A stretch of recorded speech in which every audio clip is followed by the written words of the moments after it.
Olá pessoal, aqui é o Dr. Alexandre Gonçalves e nessa aula de hoje nós vamos trabalhar os conceitos gerais de anatomia.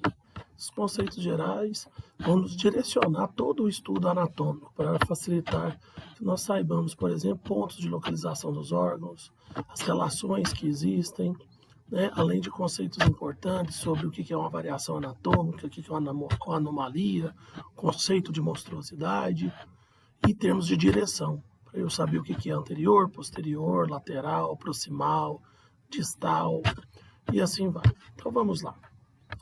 Primeiro, nós precisamos esclarecer estes conceitos. O que é o conceito de normalidade? O que é normal em anatomia humana? Veja só, normal é aquilo que aparece em maior parte das vezes, ou seja, um dado estatístico. O que é normal para o ser humano? Ter 5 dedos em cada mão, ter 2 membros superiores, 2 membros inferiores, ter uma cabeça, um tronco e assim vai. Então isso é normal, mas só é normal porque é o que aparece mais vezes. Variação anatômica é uma diferença na estrutura, na forma da estrutura do órgão, mas que não leva a prejuízo à função. E isso é ditado, por exemplo, por diferenças étnicas, então a cor da pele não muda nada em termos de função, somente é uma variação anatômica. Estatura, pessoas que são mais altas, mais baixas, tem uma variação, mas isso não leva a prejuízo à função. E assim vai. Anomalia não. Anomalia já é uma variação anatômica com prejuízo à função. E aí nós vamos ver, por exemplo, pessoas que têm um dedo a menos, teve uma formação embriológica em que teve um dedo a menos em uma das mãos, ou um dedo a mais. E monstruosidade seria a anomalia, ou seja, uma variação com prejuízo à função, mas que, entretanto, é incompatível à vida. Como, por exemplo, a genesia encefálica. Bebês que nascem sem o encéfalo, sem o sistema nervoso central.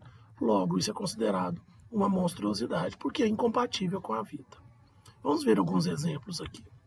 Veja, aqui nós temos um exemplo de variação. Você tem aqui um corpo feminino, onde essa aqui tem um estômago mais abaulado, enquanto que esse outro tem um estômago mais alongado. Isso são variações, o que não muda em nada a função do estômago. Outra variação é que algumas pessoas têm o músculo external, outras já não o têm. Como ele é um músculo acessório, não causa prejuízo nenhum à função. O formato do nariz, de acordo com a etnia, aí nós temos formatos de narizes diferentes, o que não muda a característica funcional do nariz, ou seja, ele não tem prejuízo nenhum na sua função, tendo esses formatos diferentes. Então veja, isso são variações anatômicas. Já a anomalia causa prejuízo à função. Por exemplo, crianças que nascem com um quadro chamado de lábio leporino. Então, essas crianças nascem com a má formação, onde se tem uma fenda no lábio e muitas vezes tem a genesia, ou seja, a ausência de palato, de céu da boca. Aí tem que se fazer uma intervenção, porque vai causar prejuízo. A deglutição, por exemplo, a mastigação, Polidactilia e sindactilia, ou seja, polidactilia, veja, aqui a criança nasceu com um dedo a mais. E aqui a criança nasceu com os dedos grudados. O personagem sindáctilo mais famoso que nós temos aí é o Pinguim, da franquia Batman. Ele recebeu esse nome justamente porque ele era sindáctilo. Os dedos dele eram unidos, se assemelhando à pata aí de um pinguim. Já a monstruosidade, a gente tem aqui malformações fetais, crianças que nascem com malformações, unidas e com malformações, e a genesia de encéfalo também é o que a gente denomina monstruosidade. Ou seja, são situações incompatíveis com a vida. Daí o termo monstruosidade. Ok? Bom, e o estudo anatômico ele vai se dar a partir de um plano que a gente chama de plano de Frankfurt. Posição anatômica. Posição anatômica é essa que meus braços ficam estendidos ao lado do corpo, os membros superiores estendidos ao lado do corpo, membros inferiores unidos, ponta de pé para frente, palma da mão para frente e olhar fixo no horizonte. A partir dessa posição é que nós vamos ter todos os termos de direção e localização dos órgãos. Então, sempre que vai se estudar a anatomia, se estuda a partir da posição anatômica para eu saber o que é anterior, o que é posterior, o que é lateral, o que é superior, o que é inferior. Tá? Então, sempre a partir da posição anatômica. E aí, o corpo humano, ele é dividido, constituído, né? Cabeça, pescoço, tronco e membros. Então, ó, cabeça, pescoço, tronco e membros. Membros superiores e membros inferiores. E aqui a gente tem uma característica que muitas vezes a gente se refere a tudo isso aqui como braço. E, na verdade, braço é aqui, onde está o húmero e o bíceps. Braço, antebraço, mão. Coxa, perna, então a perna é só essa região, e pé. Coxa, perna e pé, membros inferiores. Braço, antebraço e mão, membros superiores. Ok? E eles estão conectados através das raízes ao tronco, que nós chamamos aqui, nessa região do ombro e aqui região do quadril. Ok? Bom, e a anatomia ela tem uma nomenclatura própria. E, portanto, nós temos alguns termos interessantes. O termo ilho se refere ao osso do quadril. Costal, costela. Condro, cartilagem. Ite, inflamação. Endo, é algo que está dentro. O prefixo ep, algo que está acima. Hipo, está abaixo. Métrio significa útero, então se relaciona ao útero. Seio são espaços. E nós podemos abreviar o nome de algumas estruturas. Então, quando eu coloco A maiúsculo, ponto, é artéria. A minúsculo, artérias. V maiúsculo, veia. VV com o segundo minúsculo, veias. M é músculos. MM, músculos. N é nervo. NN é nervos. Lig, ligamento. E fasc, fascículo. São abreviaturas que podem ser usadas no dia a dia aí para preenchimento, por exemplo, de prontuários médicos.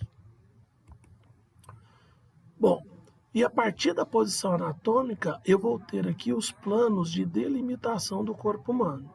Esses planos de delimitação do corpo humano, ele vai nos colocar delimitando os espaços onde o corpo humano pode estar, pode existir em relação às estruturas. Então, veja só. Um plano que passa tangente ao crânio é o plano superior. O plano que passa tangente aos pés é o plano inferior, também conhecido como podálico, superior como cranial. Mas o mais utilizado é superior e inferior. Passando tangente à lateral do corpo, eu tenho o plano lateral, direito e lateral esquerdo. Passando tangente à região anterior, eu vou ter o plano anterior ou ventral. E passando tangente à porção posterior, eu vou ter o plano posterior ou dorsal. Essas delimitações são importantes, principalmente quando você vai fazer laudo e analisar laudo de imagens. Okay? Os planos de secção são planos de cortes. Então, como que eu posso cortar e dividir o corpo humano? Veja, eu tenho um plano que divide o corpo humano em porção direita e porção esquerda. Quando ele coincide exatamente com a linha mediana, aquela linha imaginária que separa as duas partes do corpo em porções semelhantes, eu falo que aqui é o plano mediano, ou simplesmente sagital mediano. Sagital porque vem de sagita, ó. A criança, quando nasce, os ossos ainda não estão fundidos. Então, nós temos aqui a sagita, como se fosse uma seta formada aqui por tecido fibroso no crânio da criança. Então, dividindo o corpo humano em porção direita e esquerda, se coincidir com a linha mediana, sagital mediano. Mas eu posso ter secções paralelas ao plano mediano. Aí eu falo que é plano parasagital ou simplesmente sagital. Então, divide em porção direita e porção esquerda. Eu também posso dividir, fazer um corte, dividindo o corpo humano em porção anterior e porção posterior. Esse corte é o corte frontal ou coronal. Então, divide em região anterior, região posterior.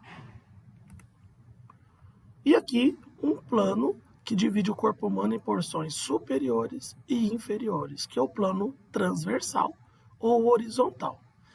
Veja, então quando você vai estudar anatomia, muitas vezes vai falar assim, essa estrutura está num corte sagital.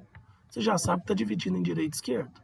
Está num corte transversal, você já sabe que é um corte superior e inferior. Está num corte frontal, então é anterior e posterior. Olha só, aqui a gente tem os cortes como exemplo o cérebro. Ó. Se eu faço um corte horizontal ou transversal, eu vou ter essa visão inferior ou superior. Se eu faço um corte frontal, eu vou ter essa visão da estrutura. Se eu faço um corte sagital ou sagital mediano, eu vou ter a divisão em duas porções, direita e esquerda. E para cada plano, eu vou ter um eixo perpendicular, tá? Então, isso aqui está relacionado à análise de movimento. Então, quando eu tenho um plano sagital, eu vou ter um eixo látero-lateral. Então, para todo plano sagital, eu tenho o eixo látero-lateral aqui, ó, ou transverso. Para o plano horizontal, eu vou ter o eixo longitudinal. Para um plano horizontal, veja a seta aqui, eu vou ter um eixo longitudinal. E para um plano sagital, que divide direita e esquerda, eu vou ter um eixo látero-lateral. Então, aqui eu tenho o eixo chamado sagital ou antero-posterior. Esse eixo sagital, que é assim, ó, ou antero-posterior, ele é perpendicular ao plano frontal. Esse eixo transversal, ele é perpendicular ao plano sagital. Esse eixo longitudinal, ele é perpendicular ao plano horizontal. E a partir da posição anatômica, nós temos os termos de direção e posicionamento. Então, veja, eu tenho aqui a região que coincide atrás, é a região posterior ou dorsal. A região da frente, anterior ou ventral. Eu tenho estruturas que podem estar numa região superior ou numa região inferior. Esse termo caudal é usado mais para animais. Agora aqui, eu tenho uma linha mediana imaginária que divide o corpo humano aqui em porção direita e esquerda. Quando a estrutura está próximo da linha mediana, eu digo que ela é medial. Quando a estrutura está próxima ao plano lateral, eu digo que ela é lateral. Então, por exemplo, se eu pegar aqui o polegar, ele é lateral em relação ao segundo dedo. O segundo dedo é medial em relação ao polegar, por causa da posição. Então, a gente sempre compara duas estruturas. O que tiver entre os dois é intermédio. Nos membros, eu tenho o termo proximal e distal. Então, quando eu comparo duas estruturas dos membros, aquela que estiver próxima à raiz é proximal, a que estiver distante da raiz é distal. Então, por exemplo, o meu braço em relação ao antebraço. O braço é proximal, o antebraço é distal. Entretanto, o antebraço em relação à mão. O antebraço agora é proximal e a mão passa a ser distal. Então, depende da comparação. Quanto mais próximo à raiz, proximal. O que estiver distante da raiz, distal. Eu também tenho no corpo aquilo que é superficial. Por exemplo, a pele é superficial. Tem as camadas superficiais do corpo. E eu tenho camadas profundas. Se você comparar pele e músculo, pele é superficial, músculo é profundo. Quando formos estudar músculos, veremos que os músculos têm as suas camadas superficiais, músculos da camada intermédia ou média e músculo da camada profunda. E interno e externo.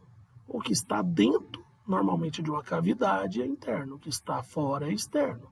Então, o coração é interno. as mamas são externas, né? Então, exemplo aí do que é interno e externo, certo? Bom, pessoal, espero que tenham gostado. Isso aí é uma visão geral importante para iniciar o estudo da anatomia, ok? Até o próximo vídeo e se inscrevam aí no canal para fortalecer o nosso canal de anatomia e fisiologia clínica.